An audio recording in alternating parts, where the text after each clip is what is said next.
다섯의 명상록 44번째 시간입니다. 오늘은 얼라, 영아, 아트만 첫 번째 시간입니다. 22번째 얼라 아트만.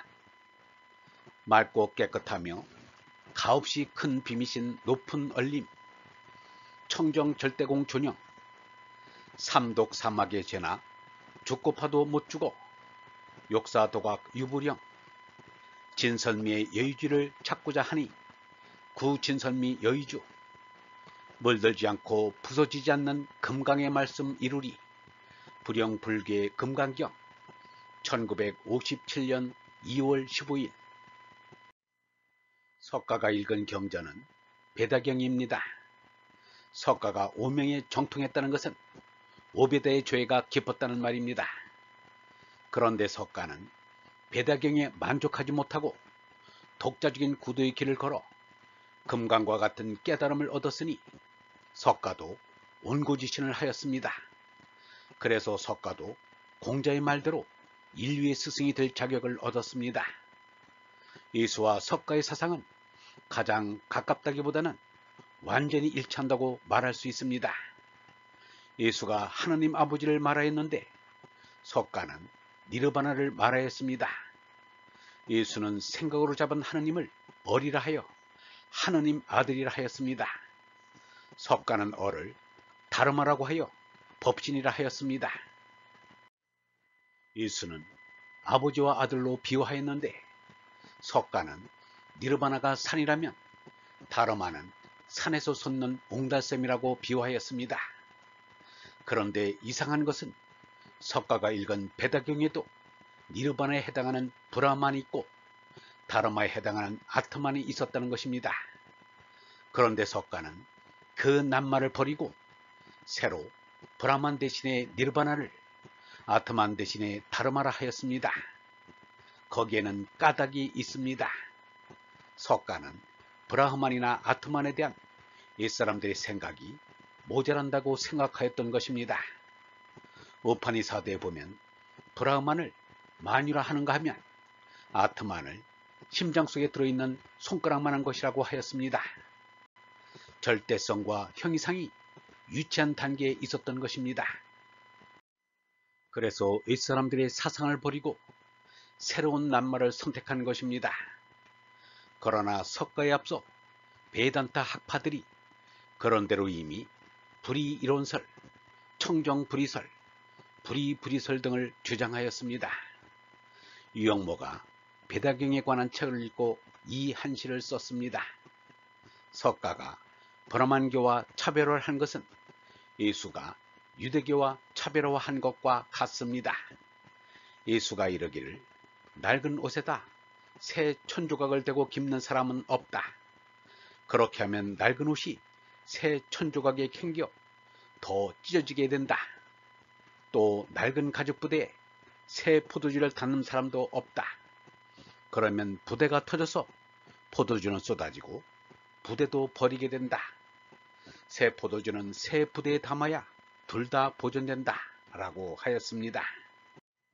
우파니샤드 경전에 전해오는 아트만이나 예수의 푸뇨마와 석가의 다르마는 같은 뜻으로 생각하면 됩니다. 유영모는 아트만에 대해서 말하기를 만물을 이룬 것이 하느님의 로고스라면 이것은 바로 참된 생각을 말한다. 로고스가 말씀이라면 생각하지 않고는 나올 수가 없다. 참된 생각을 예수는 얼, 노장은 도, 석가는 법이라고 하였다. 아트만도 마찬가지다 라고 하였습니다. 헤르만 헤스는 이르기를 우리 모두는 마음속에 신성을 지니고 있다. 이 신성을 인도인은 아트만이라 하고 중국인은 도라하며 기독교인은 어리라고 한다. 이것은 진리의 빛으로 하느님 자체다. 맑고 깨끗하며 가없이 큰 비미신 높은 얼림, 청정 절대공 존영. 청정하다는 말은 물질이 아니라는 말입니다. 물질이란 허공에 비기면 더러운 것입니다.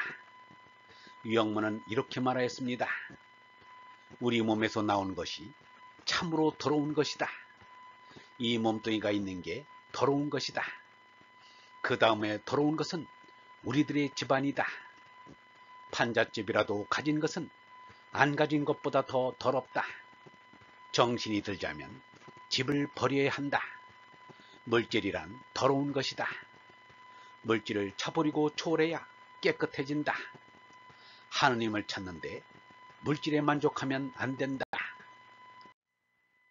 물질이 아닌 허공은 청정하고 거룩합니다. 유영모는 절대공에 대해서 이렇게 말하였습니다. 허공은 맨 처음 생명의 근원이요 일체의 근원이다.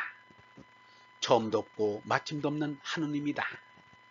허공은 우리의 오감으로 감지해서 알 수 있는 것이 아니다. 허공은 무한하고 영원한 것이다. 자달 하나 깨어보니 빈탕이라는 그따위 허공이 아니다. 단 하나의 존재인 온통 하나가 허공이다. 환상의 물질을 색계라 한다. 위일 존재의 허공에 색계가 눈에 티끌과 같이 섞여 있다. 허공은 하느님의 마음으로 느껴진다. 허공을 석가나 장자가 얘기했는데 이것이 이단시되었다. 존영이란 하느님이란 말입니다. 무한시면의 절대 허공이 영원한 생명인 성령으로 가득 찼습니다. 그로 말미암아 우리를 포함한 만물이 있게 되었으니 지극히 높은 임이신 것입니다. 우리는 그 전령의 임을 그리워하고 사랑합니다. 유영모는 이렇게 말하였습니다. 사람이란 생명은 이상하다. 두 발로 거니로 이상하고 머리를 꼿꼿이 두어야 다닐 수 있으니 이상하고 나를 생각하니 이상하고 생각을 생각하니 이상하다. 제 옆에 나와 자식들 먹일 것만 생각하면 이상할 것 하나도 없다. 나와 무한 영원한 존영과의 관계를 생각하면 이상한 느낌이 들면서 내가 생명이라는 것을 깨닫게 마련이다. 생명을 가만히 깨닫고 보면 자기가 보잘것없고 하잘것없는 존재임을 깨닫는다. 여러분이나 나나 마찬가지다. 하느님 아버지와 같지 않아서 하늘에서 떨어져 여기 온 이상은 우리가 생각하는 것은 오직 원대상 일명을 생각하고 위로 하느님께로 올라갈 것을 일편단심해야 할 것이다. 얼번 여러분, 물질이란 더러운 것입니다. 물질을 차버리고 초월해야 깨끗해집니다. 하느님을 찾는데 물질에 만족하면 안 됩니다. 물질이 아닌 허공은 청정하고 거룩합니다. 절대 허공은 맨 처음 생명의 근원이요 일체의 근원입니다. 처음도 없고 마침도 없는 하느님입니다. 허공은 우리의 오감으로 감지해서 알 수 있는 것이 아닙니다. 허공은 무한하고 영원한 것입니다. 단 하나의 존재인 온통 하나가 허공입니다. 허공은 하느님의 마음으로만 느껴집니다. 영성신학원 다석아카데미의 하늘소리였습니다.